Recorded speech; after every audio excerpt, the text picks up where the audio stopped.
If you could give a grade, what would you give? I'd say 70. Do you feel like you have been getting what you voted for? Not really, but... Wait, I thought this would be a reversal. I thought the first guy would be like, I hate it. And then this lady, you can't lose this lady. That lady, you cannot lose that lady. I'm sorry, this is like one person, I know, but she's not one person. She's every person. She is everyone in the MAGA cult. This is, if Darla's got suspicions that things ain't going too good, you are fucked. You know, as many problems there are in this country, takes a long time. On immigration, Diane Hunt said what happened in Minnesota went too far. I'd like to see them stick with what they originally said they were going to. Oh my God. Ones that were illegal and had records. Across the bar, Jerry Smith said he also has concerns. I like closing of the borders, but I don't like ICE doing things that they shouldn't do. I don't like seeing an innocent person get treated bad, you know. I don't like to see somebody that's here illegally getting treated bad. Just send them back. Don't abuse them or shoot them or split them up from the kids. To work off lunch, we laced up at Kate's skating rink and took a lap with Amy McElwain. That's my aunt. She listens to Asmongold too. That's why she's a free thinker. Bro, it's literally, it's not even like a real division, honestly. It's just MAGA versus everybody else at this point. Straight up. It's just, are you a part of the cult or are you outside of the cult? You could have been at some point in time a part of the cult, but you're no longer a part of the cult, then you're outside of the cult and you hate it. Trump has zero redeemable qualities. For like the administration policy and then like ICE, but then whenever I saw the episode happen in Minnesota, it totally changed my perspective on how they came in an innocent woman. People are scared, innocent people are scared, and they shouldn't be. If they're innocent and they're citizens, it's harassment to me. Skating nearby, we met Jack Wells, who had a different view. Anytime you get to the enforcement part of the law, it can get ugly. If you were to give the president a grade, what would you give him? I would give him a B+ to A to an A. As far as his policies, I don't have a problem with them. To me, they seem to be working. I mean, we needed a change. I'd like President Trump to speak about the state of our democracy, the economy, to address the healthcare problem, crime and safety, the cost of living, the cost of groceries, the cost of gas, immigration, the Epstein files, the economy and cost of living, about Social Security and how it can be fixed. Most people, I mean, I will say this, 2016, if you were to ask this question like 2 years into the Trump presidency, they'd be talking about like democracy. They'd be talking about like liberal values or some shit like that. Okay, this is kitchen table issues. They are way more dialed in on the material than ever before. So much so that even the hand-selected CNN panel is openly saying, like, you know, affordability in healthcare, affordability in housing, affordability on groceries. That's huge. I promise you, liberal media had a stranglehold on what kind of messages got across in the last Trump administration, where they rarely ever talked about the economy, right? And there was some reason for it. The economy wasn't as bad as it is right now for the average working class individual, but like straight up, a lot of the people and their frustration in like 2016 and onward with the Trump administration revolved around like culture war stuff. Not to say that they aren't important. Obviously, Trump was still waging war against that. Against marginalized communities in the exact same ways. I mean, not with the same intensity, but, you know, the targets were still the same.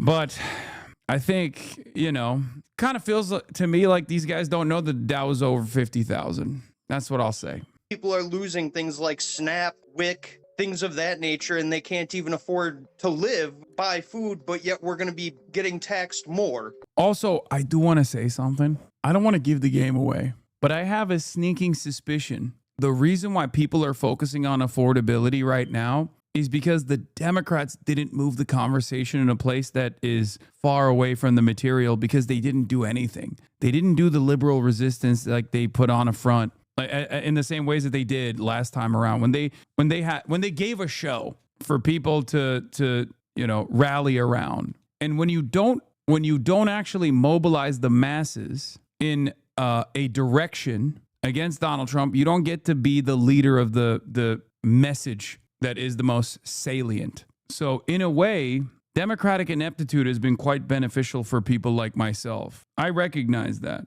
So shouts out to Chuck Schumer and Hakeem Jeffries for not really putting on a fight at all, showing their bellies over and over again, which not only added on to the discontent that working class Americans are feeling, but it also caused them to try to identify what their real problems are rather than the problems that Democrats are telling them they should be focusing on. And of course, in this environment of instability, with no reasonable counter messaging initiative coming from the National Democratic Party, you see a lot of grassroots, populist left flank candidates rise up to prominence. Zohran Mamdani's campaign was nationally significant. We have to continue making this message be known that we care about improving people's material conditions, that we care about the working class, that if the Democrats won't, we'll fight for people regardless. It doesn't matter if they're Republican, doesn't matter if they're lifelong Democrat voters.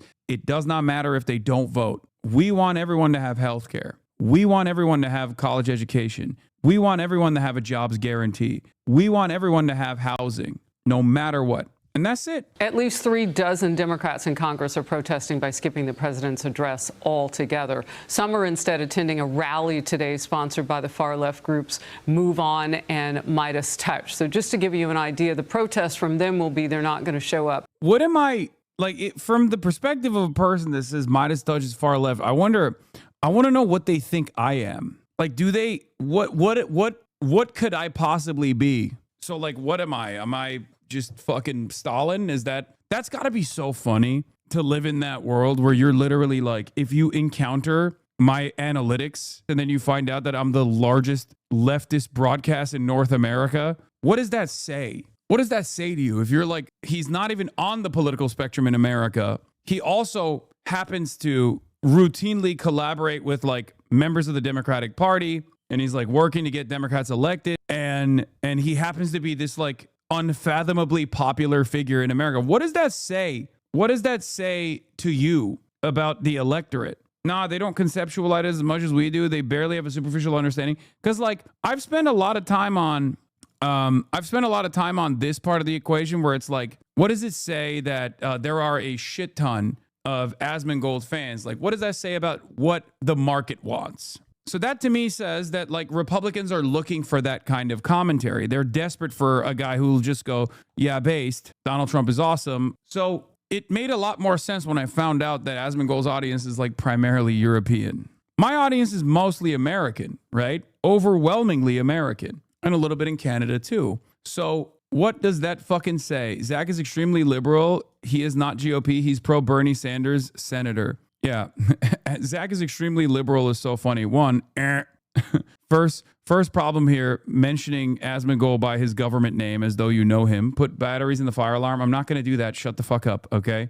I think it's still the red scare for the normie world. You're either seen as a communist or just wanting to completely shatter the USA system. So ironic, I know. No, I don't think most normies think of me like that. We're talking about the right. But for most people, they look at me and they go, okay, he's making some reasonable fucking points. Even if they don't know who I am, or if they've never actually encountered my perspective at all, there are so many Americans out there from all different backgrounds that unironically recognize that feel that same anger that I feel, right? That feel that same exact anger and frustration that we all feel in this community. The anger that they feel towards the duopoly, towards both parties seemingly never really putting working class individuals first and foremost in their campaign and in their legislative agenda, but instead constantly getting money from the machine and constantly defending the interests of the super wealthy, corporations and the like. Anger and resentment that they have towards not getting the democratic wishes across, no matter how hard they fight for it,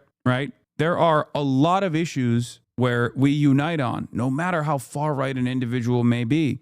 Another one is obviously taxing billionaires, taxing mega corporations. People don't want that. Another uniting message is lowering the cost of housing in this country. Whichever way it gets done, most people don't give a shit. They want it. They want it really bad because it's something that they need for survival. Universal healthcare is another value or another issue that we can all unite on. So today is the State of the Union speech. What do you think the state of our country is right now? I'm just kind of bewildered and like disgusted at the same time. So it's like a fun mix. Horrible. Why is that? Our food industry is absolute garbage. The way that everything is going with our finances, eventually it's going to be really hard to own anything, own any property. Too much money in government, gerrymandering, lack of true democracy, worries over the election being messed with. The cost of living is honestly appalling, but I think more than that, I mean, I just seeing everything going on with ICE right now, I think, yeah, I'm just really like horrified. I think the state of our union is secure, keeping our borders secure. I think that's our nation's top priority. I don't like what I saw about immigration. I don't like how we treated our immigrants, and I'm from El Paso, Texas. So I think I have a differing point of view than the president on that. But I think he's really trying to keep our borders safe.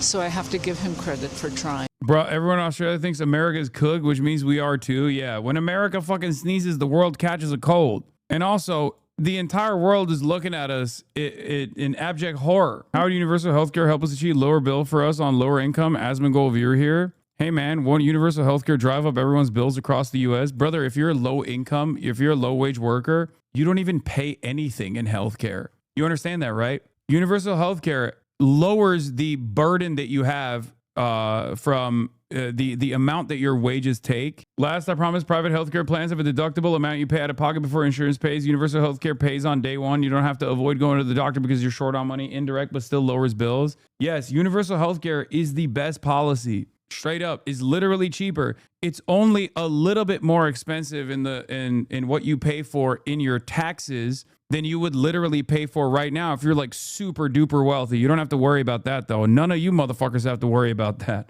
If you're a low wage worker, there is a percentage of your income that your boss takes from you to pay for your private insurance if you're actually fortunate enough to even have a job that pays for healthcare.